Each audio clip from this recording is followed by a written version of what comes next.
Well, thank you, everyone. Thanks for sticking around for the last day.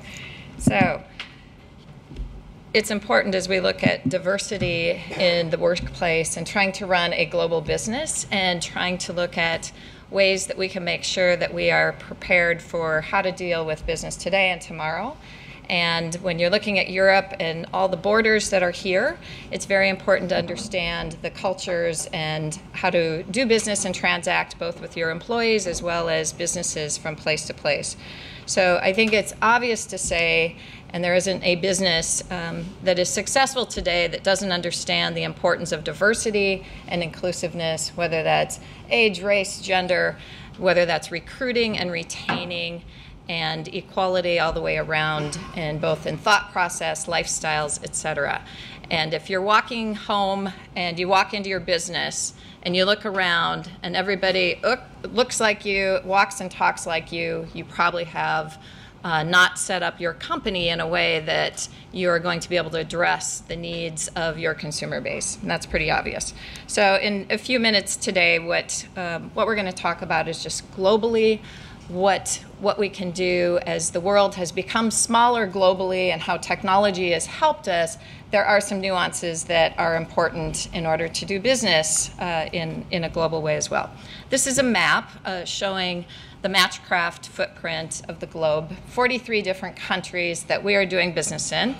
And it's important that, again, technology as a workforce, we can have employees in Spain, we can have employees in an office in Leiden, our headquarters are in Santa Monica in the US, and we can have employees diversified, and we can have employees throughout. But communication to them, understanding the merchants and the clients in each of those regions is key to what makes the world tick. So there are some things that I think are important here. So one of those is just looking at our team. When it comes to supporting 43 countries, 23 different languages, and having the nuances of those languages are important when you're running a search business or a social or display. Language tends to be important. And so coming up with a team in Santa Monica and Leiden that understand they are natural and native from each of the countries that they are representing and writing language for, and making sure that they understand the trends that are happening in each of those countries means that they have to go to their country that they are writing the language for us and doing the translation and understanding the search business as well as the languages of the countries that they're from. And so important to understand that that if you happen to be in Germany and you're calling on a company for a 10 o'clock appointment this morning and you happen to show up 5 minutes early, you might be considered late. But on the other hand, there are some of our employees here that are from countries where time and showing up on time is a mere suggestion, and it's more flex time. And so us understanding the culture that each of our employees are from and understanding that from a workplace is important as well, so that we know how to talk and can have expectations that may not be the same as looking at someone and saying, well, you're late, and that's it. So that's really important, as are things such as let's schedule a lunch date. And if you're in the US and you schedule a lunch date, you will block out 1 hour, maybe an hour and a half if you're traveling.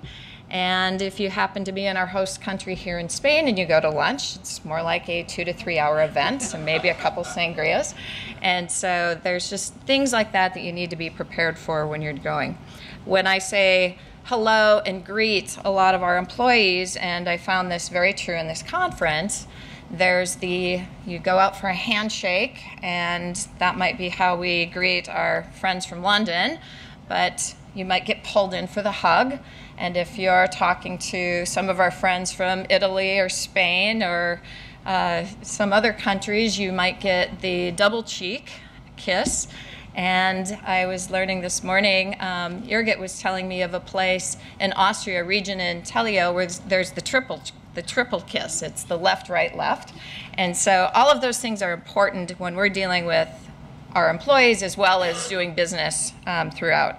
I'm not even going to talk about the complexities of the legalities. There's a session after this that's going to deal with that. But there is a reason when the Rolling Stones go on tour, they take 4 immigration attorneys with them on every tour. So that's all very important. So that's our team. That's just to get kids drugs through.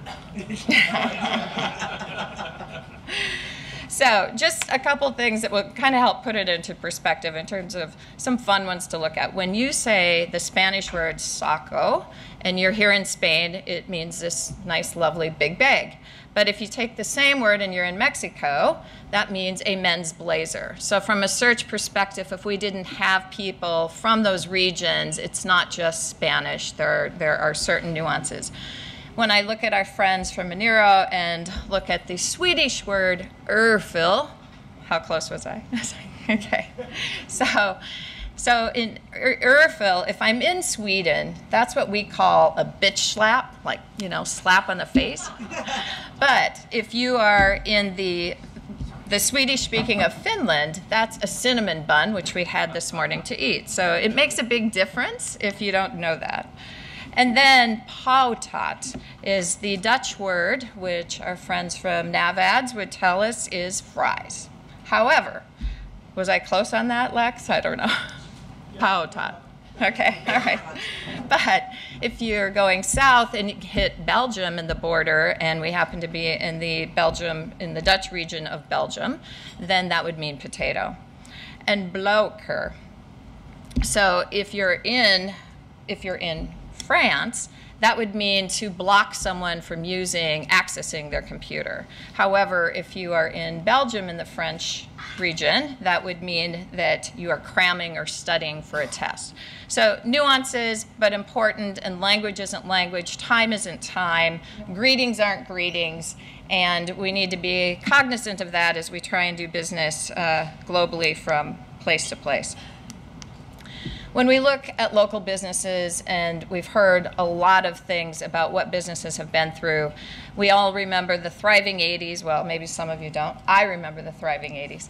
And local businesses everywhere were thriving. They hadn't had all the disruption that we've seen over the last 30 years. So first was all the corporations and the big box era and the malls and the Costco's came in, and how were they going to survive? And then we had the e-commerce era with Amazons and the Airbnbs, and now we have our era today where you in this room, we all together can be helping these local businesses thrive with the opportunity to have technology at their forefront in a way that they've never had before. They can afford it because we've been able to aggregate and put together all these stacks, and being able to have the people in this room be able to go out and serve local businesses because of the technology and services that have become available in a way that you are empowered to go out and help them. They can, as we all know, they want to focus on their own business.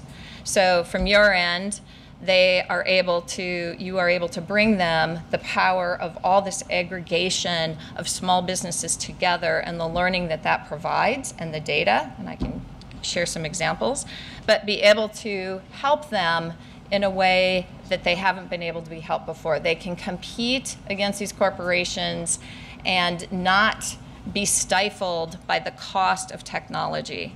And they need that to survive. You're bringing it to them. And it's now. They don't have time to waste. From the consumer side, we all know that there's noise, confusion, and think about the small business trying to reach the consumer, the path to purchase. It changes by vertical. We've all seen this. But it's important to know that that small business, if you aren't there helping them with the data and the technology that's needed to reach these consumers, then we aren't doing our jobs. And so part of that means it's not just figuring out the messaging and who to contact, but it's, of course, the delivery of what. And an example of what you can be doing different. So any small business, yes, they can go into AdWords Express and do that on their own. They don't have the data behind them of other businesses and multiple jewelry stores that Mike was talking about, or multiple stores in Buffalo. And you have that data and the power to aggregate your business and to show them the data. And if you're working with a vendor such as Matchcraft or anybody else that has this co-op pool of data and be able to pull that together, it's a lift for every small business that you're bringing to the table, other data points, other machine learning that they wouldn't have on their own that's going to help them.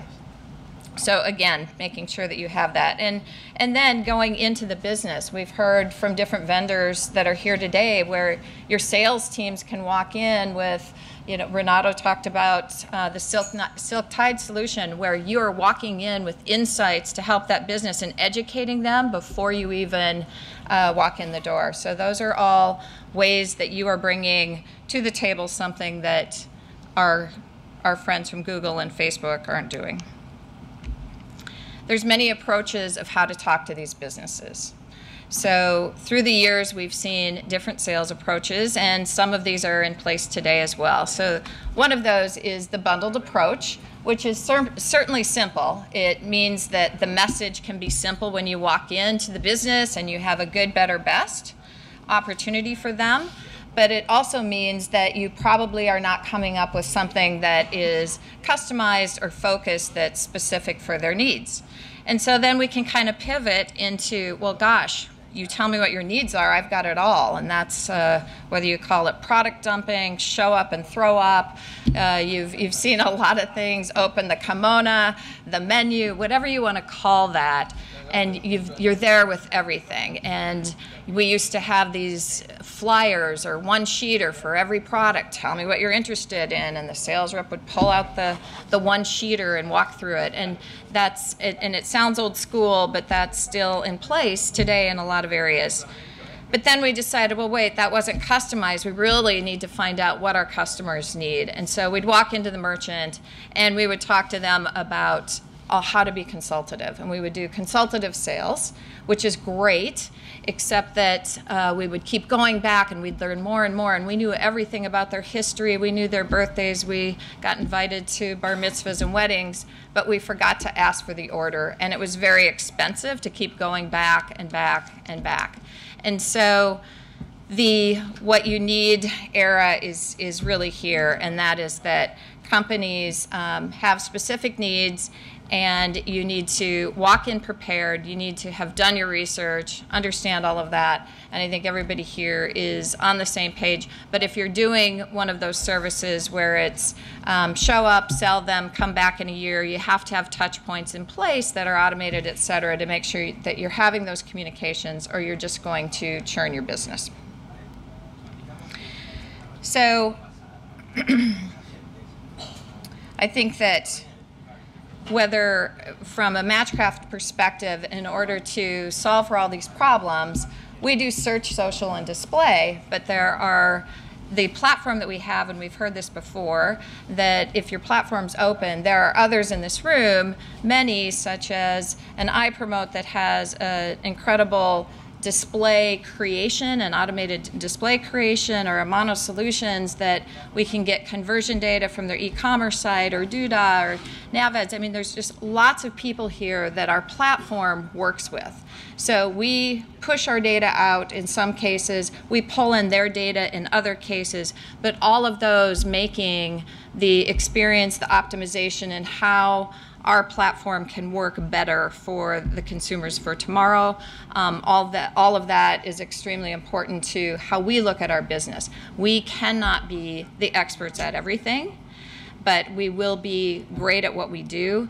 And our motto is always looking for ways that we can do search better than Google and social better than Facebook. And that means finding ways that those work together. So Google can't advertise on, you can't run a campaign on Bing when you're running a campaign on AdWords Express. And so having a platform that's competing for that business and running a campaign on Bing and Google and having them compete for it, looking at ways we can retarget into display, looking at ways that following that consumer onto social as well, onto Facebook and Instagram and YouTube, those are all extremely important and things that, yes, it's scary to look at what Google can do alone, but think about what those gaps are and what your strengths are, what your data points are, and what you can do.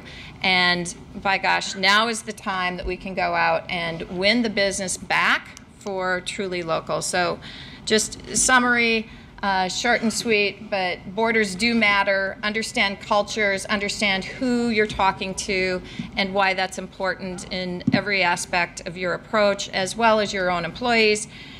Do it now so that we aren't sitting here that Neg talked about what was happening with millennials, and that in another 8 years, we're going to be sitting here and 3 out of 4 of these local businesses we're talking about are going to be run by millennials, where whining and dining isn't their thing.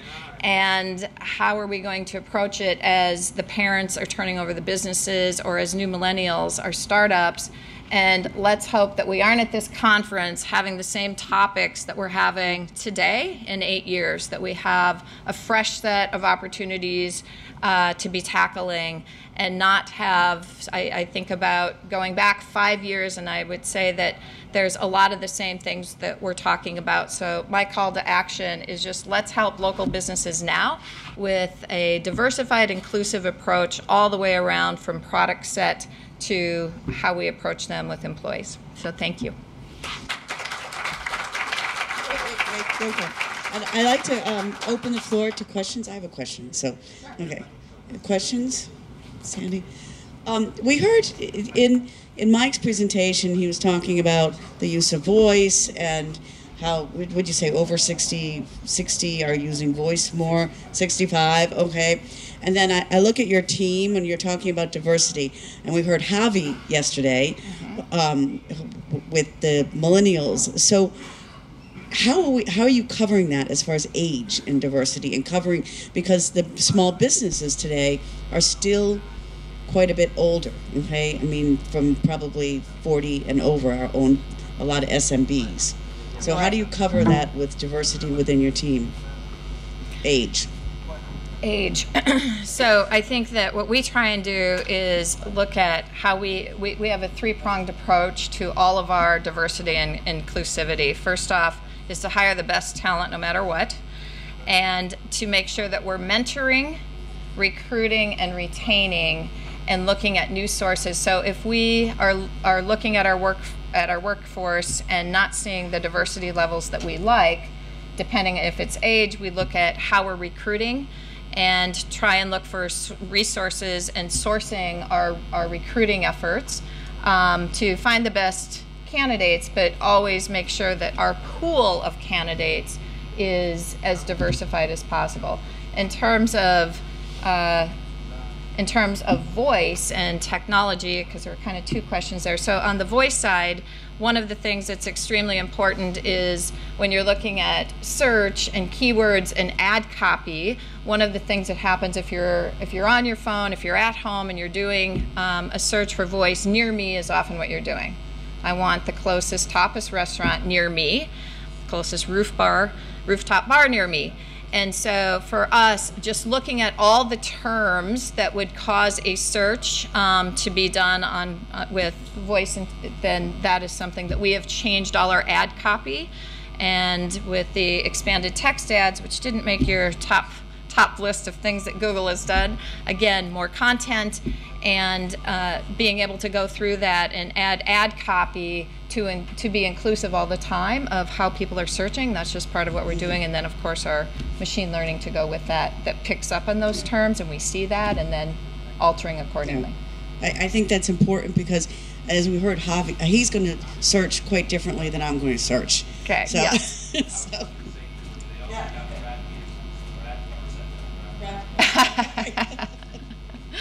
Another question?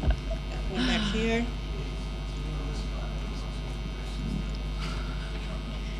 It's Daryl and said. I suppose less of a question, but also maybe for the floor. So we opened up an office in the UAE a couple of years ago. Very different culturally from South Africa. And we've found some interesting challenges in how we deal with kind of agency clients, you know. So in South Africa, relationships are very important. Entertainment is quite important, you know. That's why I'm so good at Stella up at the bar on the roof. You know?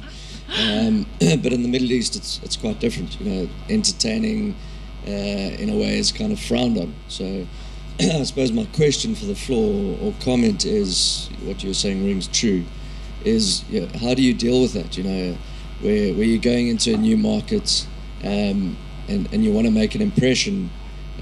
How do you kind of open up to new relationships when you can't entertain and it's seen as not really the thing? Yeah, Yeah, I would say that you learn what's local and how the world works locally, whatever region that is.